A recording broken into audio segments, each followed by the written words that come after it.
하나님의 말씀은 히브리서 2장 1절입니다. 그러므로 모든 들은 것을 우리가 더욱 간절히 삼갈지니 혹 흘러 떠내려갈까 염려하노라. 아멘. 오늘은 히브리서 1장과 히브리서 2장 4절까지의 말씀으로 하나님의 말씀을 전하도록 하겠습니다. 하나님은 말씀하시는 분이십니다. 하나님께서는 예수 그리스도를 통해서 마지막 때에 우리에게 그의 영원하신 뜻과 그의 영원하신 계시의 말씀을 아들을 통해서 말씀하셨습니다. 히브리서 1장 1절을 보시면은 하나님께서는 옛적에 바로 예수 이전까지는 선지자들을 통해서 하나님이 여러 모양과 여러 부분으로 하나님께서 말씀하셨고 또 이 모든 마지막 날에는 아들을 통해서 그 예수의 당시 그리고 이후의 모든 사람들에게 하나님은 말씀하셨습니다. 하나님께서는 선지자들을 통해서 여러 모양으로 곧 환상과 예언과 천사의 계시와 또 꿈과 여러 사건과 찬송과 또 시, 교훈 등 여러 모양으로 하나님의 말씀을 선지자들을 통해서 전했고 또 그 선지자들을 통해서 전한 말씀은 종합적이고 최종적이고 결정적인 것이 아니라 부분적인 부분입니다. 부분적인 말씀입니다. 그래서 하나님께서는 이 마지막 때에 아들을 통해서 그 말씀을 점진적으로 또 발전적으로 최종적으로 하나님은 말씀하셨다고 지금 1장 1절에 그렇게 말씀하고 있습니다. 하나님께서 이 마지막 때에 아들을 통해서 하신 이 말씀을 이 믿는 유대인들이 그 핍박이 두렵고 또 예수 그리스도를 믿고 살아가는 것이 너무 고통스러워서 다시 유대교로 돌아가거나 또 천사를 숭배하려고 하는 천사를 섬기는 것이 그리스도를 섬기는 것보다 더 낫다라고 생각할 위험이 있거나 또 천사가 그리스도보다 더 뛰어나다, 예수 그리스도보다 더 뛰어나다고 생각하는 이 믿는 유대인들의 이 미혹, 유혹이 대단히 위험하기 때문에 히브리 기자는 이 예수 믿은 이 유대인들이 다시 배교의 위험이 있기 때문에 이들을 대상으로 해서 히브리서가 쓰여진 것입니다. 그래서 이 1장과 2장 4절까지 예수 그리스도와 이 천사를 비교하면서 예수 그리스도가 어떠한 분이고 이 천사보다 얼마나 뛰어난지에 대해서 자세하게 구약의 말씀을 통해서 하나님의 말씀을 증거하고 있습니다. 그래서 이 2절로 3절을 보시면은 마지막 때에 아들을 통해서 하나님의 말씀을 전해주셨는데 하나님이 이 아들을 어떻게 세우시고 어떠한 존재라고 하는지에 대해서 잘 말씀하고 있습니다. 이 하나님께서 이 예수 그리스도를 만유의 후사 곧 상속자로 세우셨다는 겁니다. 또 예수로 말미암아 모든 세계를 지으셨고 이 세계가 보존하고 유지될 수 있도록 하나님은 그 예수의 그 능력의 말씀으로 만물을 붙드시는 그러한 역할을 할 수 있도록 하나님이 하셨다는 것입니다. 2절과 3절을 자세히 보시면은 이 예수에 대해서 하나님은 히브리서 기자를 통해서 하나님의 영광의 광채라고 그렇게 아들을 소개하고 있습니다. 출애굽기 24장 16절과 출애굽기 40장 34절에 보면 하나님은 이 인간 세계에 현현할 때에 과거에는 여호와의 사자를 통해서, 또 이 하나님이 쓰시는 종들, 특히 이 여호와의 사자를 통해서 인간에 현현할 때에 하나님은 하나님의 영광을 이 특별히 계시받는 자들에게 나타내 주셨습니다. 그래서 출애굽기 24장 16절 40장 34절을 보시면 여호와의 영광이 그렇게 비쳤다라고 그렇게 표현이 되어 있습니다. 이 땅에서 하나님의 영광을 반사하거나 그 자체를 우리에게 비칠 수 있는 존재가 피조물 가운데는 존재하지 않습니다. 그래서 그 아들에 대해서 하나님의 영광의 광채시요, 또 하나님의 그 본체를 이 땅의 사람들에게 볼 수 있도록, 또 그것을 들을 수 있도록, 만지고 느낄 수 있도록 할 수 있는 존재가 하나님과 동등한 자가 아니면, 하나님과 본질적으로 동일하지 않으면 하나님 자체 그 본질의 실체인 그 본체를 우리 인간에게 보여줄 수가 없습니다. 이렇게 보여줄 수 있는 자가 바로 아들이라고 하는 것입니다. 그래서 그 아들은 본체의 형상이라고 그렇게 말씀하고 있는 것입니다. 이 아들의 능력의 말씀으로 만물을 창조하실 뿐만 아니라 그 만물이 지금도 우주가 무질서하게 되지 않냐고 운행될 수 있도록 그 예수의 그 능력의 말씀으로 만물을 붙드신다는 겁니다. 곧 보존하고 유지한다는 것입니다. 그리고 이 예수는 구약의 대제사장이 한 그 죄를 정결케 하는 일을 하고 높은 곳에 계신 그 위엄의 우편, 바로 하나님 아버지가 계신 보좌 우편, 그 보좌 우편은 하나님과 동일한 권능, 권위와 왕권을 상징하는 그 보좌 우편에 바로 예수는 지금 계시다고 하는 겁니다. 이렇게 이 아들인 예수가 하나님과 동등되고, 바로 하나님과 동등된 그 하나님의 영광의 광채, 또 그 본체의 형상이시고, 그리고 보좌 우편에 계신 분이라는 것, 그는 만물을 창조하실 뿐만 아니라 만물을 붙드시고 또 죄를 정결케 하신, 구약으로 말하자면 왕이요 또 제사장이요 선지자라고 하는 바로 메시아라는 것을 확실히 증거하고 있습니다. 그래서 믿는 유대인들이 다시 유대교로 돌아가지 말고, 배교하지 말고 예수보다 천사가 뛰어나다고 하는 그 유혹에 빠지지 아니하도록 예수에 대해서 이렇게 자세하게 확고하게 지금 말씀하고 있는 것입니다.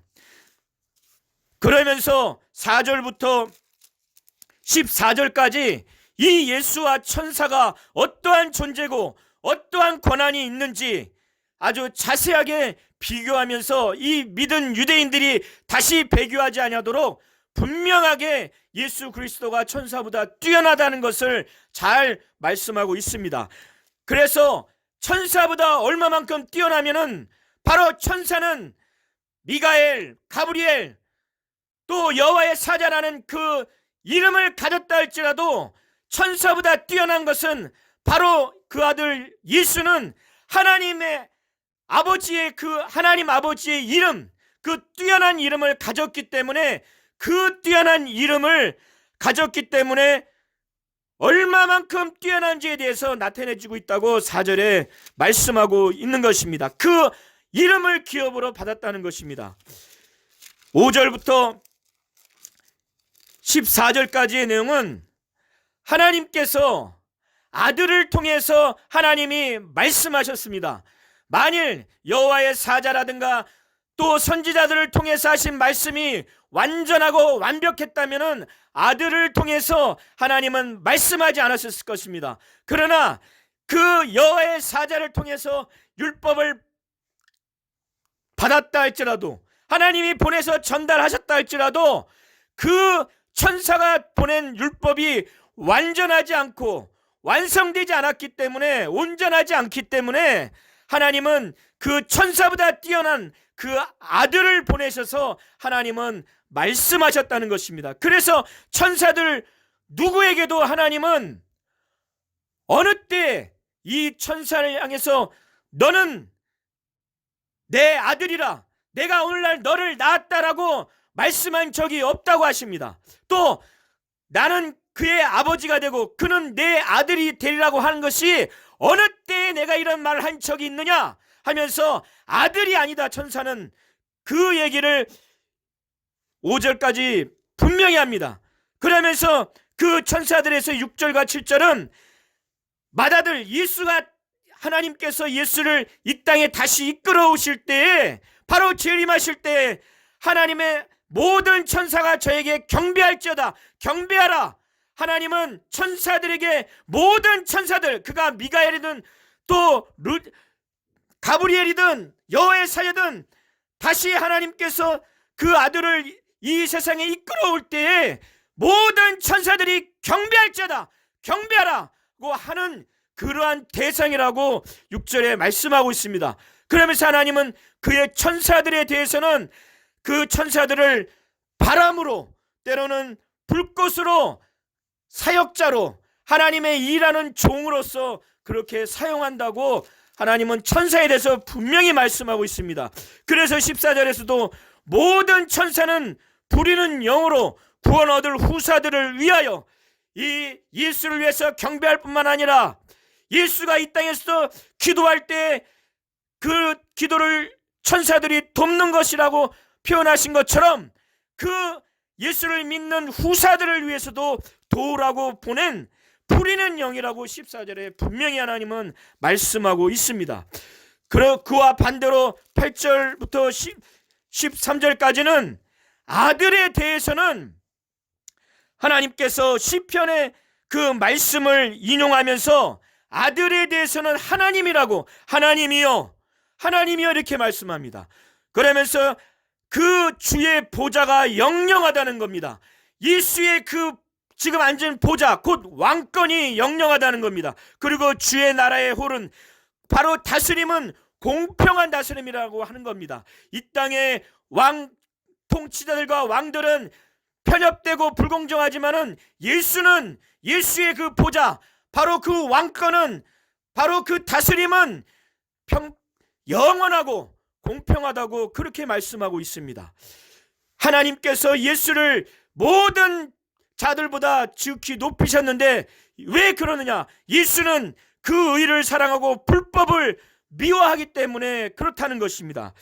이와 같이 시편의 말씀을 1장 5절부터 지금 8절까지 각각 시편 2편 7절과 또 사무엘하 7장 14절의 말씀, 1장 5절에는 이 구약의 말씀을 인용하면서 또 1장 7절에는 시편 104편 4절을 인용하면서, 그리고 8절에서 9절은 시편 45편은 6절과 7절을 각각 인용하면서 예수에 대해서, 아들에 대해서 바로 하나님이다, 그의 보좌가 영영하다, 또 그는 하나님이 지극히 그에게 기름을 부으사 모든 동료들보다 승하게 했다. 왜? 그는 의를 사랑하고 불법을 미워하기 때문에 그렇다는 것입니다. 10절로 13절은 또 시편 102편 25편 27절과 시편 110편 1절을 인용하면서 이 예수께서 바로 땅의 기초를 세우시고 또 하늘도 주의 손으로 지으셨다고 하면서 이 하나님, 이 예수가 지은 천지 만물은, 바로 하늘과 땅은 멸망할 것이지만은 오직 주는 영원히 존재할 것이다라고 그렇게 말씀하고 있습니다. 예수가 지은 바로 하늘과 땅은 멸망할 것이고, 옷이 낡아진 것처럼 낡아지고, 옷이 변할 것처럼 변하고, 옷이 다시 갈아입어야 되는 것처럼, 의복처럼 갈아입을 것처럼 이 하늘과 땅은 그렇다는 것입니다. 그러나 주는 여전하여 연대가 없다는 것입니다. 그 끝이 없다고 그렇게 말씀하고 있습니다. 그래서 이 아들은 영원히 존재하고 또 여전하며 연대가 다음이 없다라고 해서 천사보다 뛰어나다고 그렇게 말씀하고 있습니다. 마지막으로 시편 110편 1절을 통해 인용하면서 어느 때 하나님께서 천사 중 누구에게 내가 내 원수로 내 발등상 되게 하기까지 너는 내 우편에 앉아있으라, 곧 하나님과 똑같이 왕권을 가지고 이 만물을, 이 세상과 오는 세상의 모든 것들을 통치할 수 있는 그러한 보좌 우편에 앉아있으라고 하는 왕권과 통치권을 준 적이 없다라고 하면서 이 예수는 천사보다 뛰어나다고 하는 것을 지금 1장은 말씀하고 있습니다. 2장 1절로 4절을 보면은 그러므로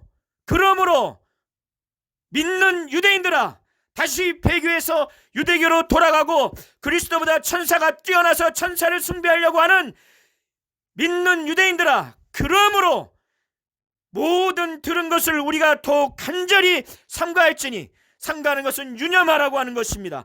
혹 흘러 떠내려갈까 염려하노라. 이 믿는 유대인들에게 지금까지 들은 말씀, 예수를 통해서 들은 말씀을 유념해라. 그렇지 않으면 너희들이 이 진리에서 떠나서 흘러 떠내려가도록, 마치 그 폭우에 귀중한 자기 생명이 떠내려가듯이 떠내려갈 수 있으니까 아주 들은 말씀을 창념하라고 합니다. 그러면서 2절로 4절은 그 이유에 대해서 천사를 통해서 하신 말씀, 곧 여호와의 사자를 통해서 하신 율법이 견고하게 돼서 효력이 있어서 그 복종하지 아니하고 순종하지 아니했을 때 공변된 포옹, 바로 형벌을 받았거든. 우리가 이같이 큰 구원을 등한히 여기면 아들을 통해서 하신 이 말씀, 천사보다 뛰어난 여호와의 사자가 전해준 율법보다 더 뛰어난 아들이 통해서 전달한 이 진리의 말씀을 등한히 여기면 우리가 그 심판을 우리가 벗어날 수 없다고 이렇게 말씀하고 있습니다. 그러면서 이 아들을 통해서 하신 이 진리의 말씀은 아들이 증거했고 처음에 주로 말미암아 말씀하신 바요 들은 사도들과 많은 자들이 확증했다라고 그렇게 말씀하고 있고, 마지막으로 하나님도 성령을 통해서 자기의 뜻대로 성령의 그 은사와 역사하심, 성령이 나눠주신 것으로 그것을 증거했고, 또 표적과 기사와 여러 가지 능력으로 이렇게 확증했으니 이 말씀을 믿으라고 하는 것입니다. 이 아들을 통해서 전달된 이 진리의 말씀, 이 진리의 말씀은 바로 예수가 직접 확증하셨고, 그것을 본 사도들과 제자들이, 들은 자들이 확증했고, 더 확실한 것은 하나님이 표적과 기사와 능력으로 자기의 뜻대로 성령에 나눠진 것으로 확증했으니 제발 이 말씀을 듣고 믿어라, 떠나지 말라고 이렇게 권면하는 것입니다. 저와 우리 모든 성도님들이 배교하지 않을지라도 참으로 우리가 각 직장과 가정과 어떠한 상황에 어렵고 힘들 때 마음과 또 생각과 육체와 정신적인 문제, 극한 고통이 있을 때에 하나님이 그 아들 예수를 말씀하면서 이는 내 아들이요 내 기뻐하는 자라, 내 택한 아들이니 너희들은 제 말을 들으라 한 것처럼 예수의 말씀을 듣고 그 말씀에 정말 붙들림 받고 붙들려고 하는 그러한 자가 되기를 예수 이름으로 축원합니다.